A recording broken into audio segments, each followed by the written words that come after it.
Before we begin, I just want to give a big shout out and a massive thank you to one of my patrons. Thank you for supporting the channel, it is much appreciated. Now, this person is actually the creator of a free dream journal app, and so I thought I would actually give the app a shout out as well. You can find the app at lucid.fm, and it's currently available for Android, but I believe an iOS version is also in the works. I'll actually be doing a whole video reviewing the app in the near future, so make sure you guys stay tuned for that. Right, so you guys seem to like them, so I'm back with another Q&A video. Before we get started on the actual questions though, I just want to mention something. So in a recent Q&A, I mentioned how a very tiny percentage of you guys, my subscribers, are actually getting shown my new videos. And I think I finally know why that is. You see, I've made a bit of a mistake because I've been telling you guys to subscribe and enable notifications, but you actually need to do another step after that. You have to click the bell icon and you have to enable all notifications, because otherwise YouTube will only notify you when it thinks that you want to watch one of my videos. Because apparently hitting the subscribe button isn't enough, hitting the bell icon isn't enough. YouTube still at that point isn't sure that you really want to see more videos from this channel. So if you do want to stay up to date, make sure that you click the bell icon but select all notifications at the top so that you do actually see my new videos when they come out. Right, now that we've got that out of the way, let's get on to the questions. Will I still be able to re-enter a dream even after a few days? So I made a video about re-entering dreams using the principles of DEILD, or the Dream Exit Induced Lucid Dream Technique. Now here's the thing, normally you do this right after you've woken up from a dream, but you can do it later on in the day, you can do it the next day, you can do it next week, next month, next year, whenever. Because in reality you're not actually re-entering the exact same dream, you're basically just recreating it. Your brain is just going, hey, oh, it's that dream again, and basically making it from scratch. Now obviously the more fresh it is in your memory, the more likely that the dream that you enter is going to be like the one that you left before. So if you try to go to a dream that you had 5 years ago, it could be quite different or nothing like it. But a few days isn't that long, and you can definitely try and continue a dream where you left off from a few days ago.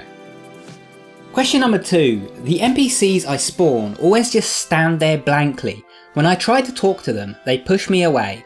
Any suggestions? So the thing to remember here is that the NPCs, or basically other characters in your dream, are just parts of your subconscious. So to change how they act, you have to change how you think and how you expect them to act. Now I noticed similar things in my early lucid dreams. I had a thing where often I would get lucid and then suddenly all the dream characters would just give me like a cold death stare, and it was really quite freaky. And the way that I got past that is I just started expecting dream characters to be friendly and approachable.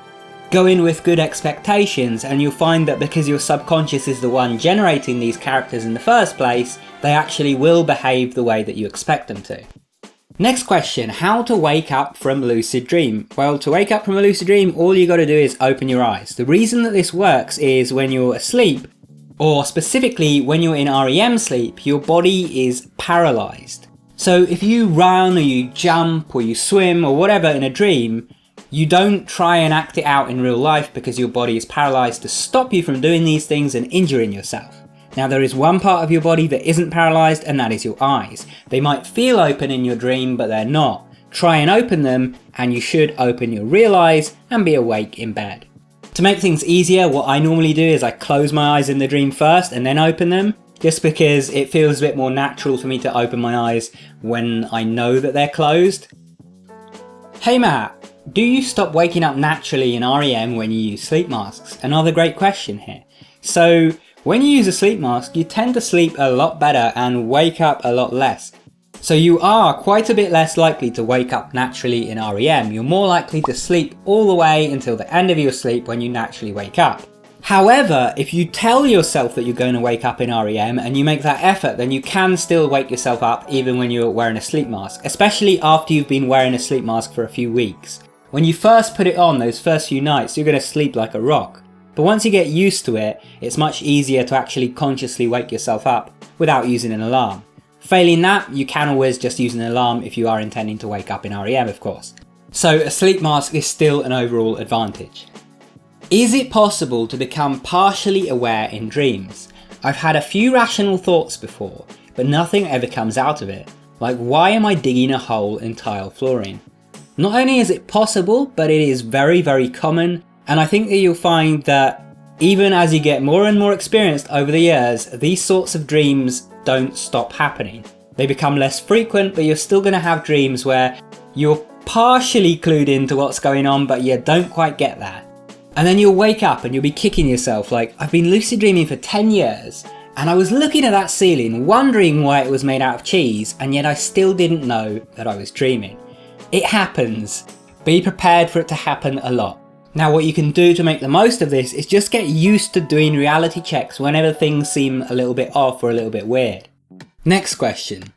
Lucid dreaming and astral projection are two different things, right? No, sorry, let me try that again. Lucid dreaming and astral progesterone are two different things, right? I believe your soul leaves your body in production, with I personally think thus thing you said in the binging a play. Well, we know one person's soul left their body in production, and that is whoever designed the autocorrect of whatever device that you used to write that message. But anyway, jokes aside, lucid dreaming and astral projection, I do think they are two different things. I think that they could both fall under the subset of dream type experiences. But for me, the experiences did have some notable things that set them apart. For example, when I had my astral projection experiences, the world was pretty much stable around me. You know, I could leave the room, come back, and everything would be exactly the same. I could read some text, look away, come back, read it, and it would be the same. Whereas in a lucid dream, I did not have that. I've never had that. You know, I can have lucid dreams that are quite stable, but there's always some element of things shifting around, which I didn't have in my projection experiences. As for the idea that your soul is actually leaving your body, or you're actually leaving your body, I haven't found any evidence of that. And from my limited experiences with it, I didn't see anything that suggested that I was actually leaving my body. But of course, I've only had a handful of experiences with it, so I haven't had enough experience to definitively make my mind up about it either way. What I will say though is that I do definitely think that it is another type of experience that occurs in a different stage of sleep. And I recently found a study that perhaps agrees with this. So someone was asking me about whether your eyes are open or closed during sleep paralysis, and I wanted to actually look at the actual evidence for this. And this is a quote from the study. In addition to the ongoing muscle atonia, around 75% of sleep paralysis episodes are typically accompanied by a wide range of bizarre and often terrifying hallucinations. These hallucinations typically fall into three categories. Intruder hallucinations consist of a sense of evil presence in the room, along with vivid multi-sensory hallucinations of a bedroom intruder. Incubus hallucinations describe a sense of pressure on the chest, often accompanied by sensations of being choked or suffocated. These two categories of hallucinations typically co-occur. Now this is the interesting part. The third category, vestibular motor hallucinations, involve illusory feelings of movement, out-of-body feelings, and out-of-body autoscopy.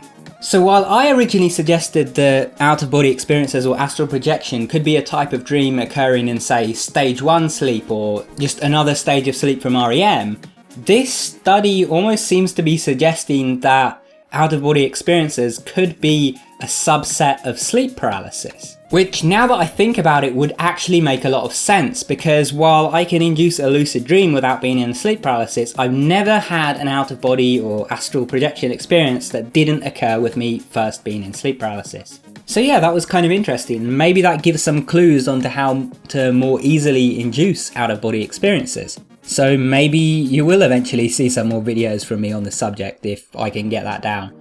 Anyway, next question, because that one kind of dragged on a bit. Am I the only one who casually dreams about COD? Well, I actually haven't played Call of Duty since like the second one or something, because I'm not very big on like FPSs, because I'm terrible at them. But dreaming about games is pretty normal. Pretty much any time that I'm just actively playing a game every day, I will eventually start dreaming about it. One of the worst for me was Minecraft, which I talked about in a video before, where I just started having all of my dreams where everything was blocks. And when I was a kid and I first got started playing RuneScape, I remember I used to have these dreams where like I would get some like really awesome item or tons of money in the game, and then I would always wake up and I would think it was real at first. And then I'd log into the game, realise it was just a dream, and be super disappointed. Next question, how would you meditate in a lucid dream if when you close your eyes, you'll wake up? Just meditate with your eyes open. You don't need to actually have your eyes closed to meditate.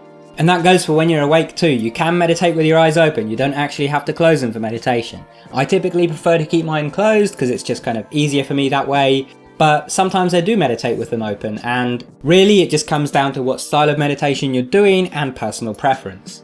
Okay, so this one's about mild. Does the mantra need to be lucid dreaming related? I have a particular phrase that I use every time I ask myself anything, so I'd rather use that as my mantra.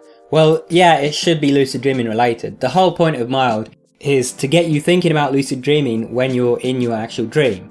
Just having a mantra about, being confident in yourself or having a great day or whatever your usual mantra is, isn't gonna make you any more likely to lucid dream. Of course, you've set your intention to lucid dream, so you might still have one, but that mantra is not really gonna do anything for you. Pick one that is lucid dreaming related. Now, I have a question to ask you guys, but before I ask, I want to remind you about the Lucid Dream book. Now, the Lucid Dream book is my new lucid dreaming book, and it is everything that I've learned over the years put into one book so that you have everything on hand that you could possibly want to know about lucid dreaming. On screen, you can see some detailed chapter outlines for everything that's in each chapter. Now, it's about to be Halloween, or it might already be, depending on when I post this, so I'm going to do another discount on my lucid dreaming book. You can get 13% off by using the code SPOOKY at checkout. To get the book, you can go to gum.co/theluciddreambook, and if you also put /spooky after that, it'll automatically apply the discount code. The Halloween discount will only be active for a couple of days, so make sure you're quick if you do actually want to use it. Anyway, in the spirit of Halloween, my question for you guys today is, what is the scariest dream that you've ever had? Let me know down in the comments below.